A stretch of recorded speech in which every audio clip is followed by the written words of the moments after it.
Every once in a while, something very exciting comes along in aviation that not only appeals to the aviator crowd, but also to people at large. And with us today to talk about one of those instances is Adam Smith, Executive Director of the Commemorative Air Force. Adam, we've got an amazing piece of history that you guys are working on restoring called That's All, Brother. Tell us about it. Well, the story goes back about a year, Paul. A sort of an obscure blog posting appeared on the web that seemed to indicate that the aeroplane that led the D-Day invasion in 1944 had been rediscovered in an aircraft yard in Wisconsin. We got really interested in that and followed up, and sure enough, this airplane, That's All, Brother, had passed through 16 different owners since World War II, but it is actually the airplane that led the D-Day invasion. So basically, we put in place a program to acquire the airplane and bring it back to its original World War II configuration. And this week we launched a Kickstarter fundraising campaign to finish the process of completing that transaction. And talk about a wild success. The Kickstarter was up 36 hours, and tell us what happened with it. Yeah, the morning it launched, we hit the launch button with some trepidation. We don't know if the support will be there for what we're trying to do, but it was successful beyond our wildest dreams. Within 36 hours, we'd reached the fundraising goal, and are delighted to be able to say we're going to save this airplane and put it back in the sky where it belongs. That's amazing, and I think the world kind of rallied together to save this important piece of history. Certainly did. We were able to look at where the donations are coming from, and of course it's lots and lots of donations from America, but it was really interesting to see donations coming in from England, from France, a lot from France, from Belgium, from Holland. D-Day was a very important event in the history of the world, and for anyone that cares about freedom, it's an important day, and it's really nice how people around the world have picked this story up and are willing to support it. Yeah, it's one of those moments in history that affected the entire planet. And I think people recognize that. What's the average? When you start a Kickstarter, they give you some information, some background. What do they tell you the average donation on a Kickstarter project would be?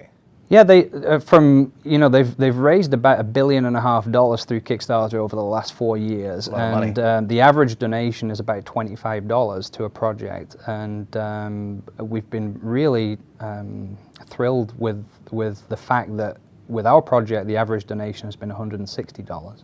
So tell me about this airframe. It was sitting there waiting to be taken out of its original configuration. Well, it's for those of your viewers that are familiar with Oshkosh, which of course is a great name in aviation, and there is a company on the other side of the field from where EAA runs AirVenture called Basler Turbo Conversions, and what they do is they convert DC-3s and C-47s into what they call a BT-67 turboprop. So essentially they remanufacture these old airplanes and turn them into very modern, high-tech turboprop airplanes.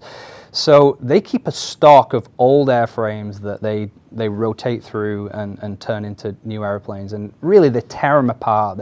They lengthen the fuselage, they put modern avionics in, they put turboprop engines on them. And so That's All, Brother, this amazing piece of history, was sitting there in their yard, basically scheduled to be torn apart and remanufactured. And in fact, it was the next one in line. And thankfully, Basler have been a great company to work for, and I really want to recognize how great they've been to work with in terms of realizing that this piece of history needed to be preserved. So it disrupted their business a little bit, but they gave us the time to try and raise the funds to make this happen. So thanks to Basler, and we've been able to get a great outcome for this, because they're going to get another airplane that they can put in and convert. So going forward, this looks like an amazing opportunity to get this living history out in front of a lot of people. What are the plans for That's All, Brother when it comes together? Well, now that we've very rapidly achieved the goal of saving the airplane and raising the money to do the transaction, we much quicker than we thought, we're moving on to the next phase, which is to restore the airplane. We want to bring it back to being a very, very authentic representation of what the aeroplane was on the 6th of June 1944. So we've got to go and find the parts and the pieces to really make that happen. Because this aeroplane led the D-Day invasion, it was very specially equipped with a primitive form of airborne radar to guide the whole formation of 800 aircraft into the drop zone. So we want to even go back and reinstall that radar equipment and the radome and things like that. When that is done, the idea is that the airplane will fly, and as a lot of the CAF airplanes do, what we like to do is not keep the airplanes in a dusty museum, but to take them out, tour them around the country. So That's All Brother will be a touring educational program. Because it's such a big aeroplane, there's this big interior space that we think we can do some really interesting things with. So we've been talking about using the aircraft as what we call a flying classroom.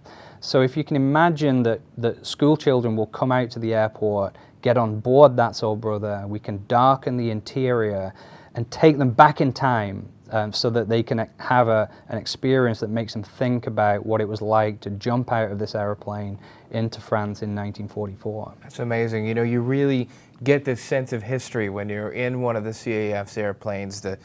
You can read about it, you can watch old film, but when you're in there and you smell and you touch and use all your other senses to learn about these airplanes and what it was like for these 18, 19-year-old people flying across oceans and doing the bravest things I think the world has ever done, that is fantastic. So it's really great to see this airframe saved from not being scrapped, but not being an original C-47 anymore.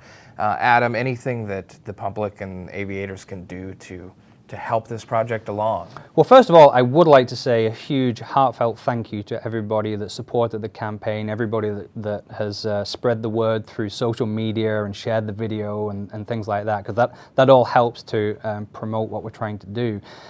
Because we hit the goal so early in the Kickstarter, we have set what they call on Kickstarter a stretch goal. There's so much support for this that we want to take the opportunity to try and fund the restoration piece of the project. So the fundraiser will continue now until July the 5th. So if people are interested in the story, please go along to that'sallbrother.org. And you can see a great video, you can read about the history of the airplane, and if you like what we're doing, you can make a contribution. Well, and if you don't like what they're doing, you probably should reimagine your priorities in this life. Adam Smith, Executive Director of the Commemorative Air Force, thank you so much for your time today. Thank you guys for the effort that you're putting into this amazing project. And hey, get out there and check them out. It's that'sallbrother.org, correct? And you can find out a lot more. I'm Paul Harrop for AOPA Live.